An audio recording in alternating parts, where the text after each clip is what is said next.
हाय, आज आपण पाहणार आहोत ओल्या नारळाच्या वड्या। सर्वात पहिले आपण खोबर खिसून घेऊया। आता आपण 2 वाटी खीस आणि 1 वाटी साखर घेणार आहोत।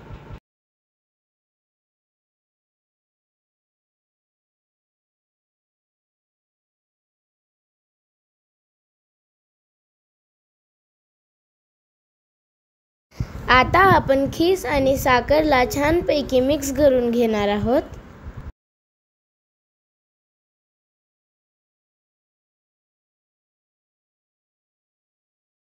खीस आणि साखर छानपैकी मिक्स झाल्यानंतर आपल्याला 1 वाटी दूध टाकायचं आहे।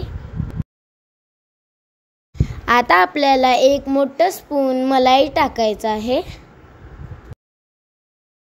आता आपण परत एकदा ह्याला छान मिक्स करून घेणार आहोत।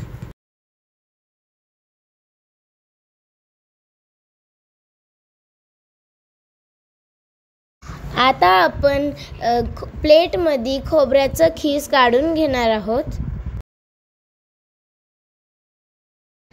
आणि आपण थोडंसं तूप लावून पसरून घेणार आहोत।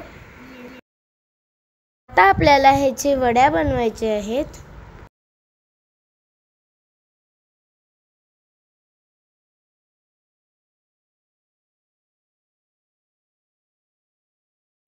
हे पहा, आपल्या ओल्या नारळाचे वड्या रेडी झाल्या आहेत। तुम्ही पण नक्कीच ट्राय करा।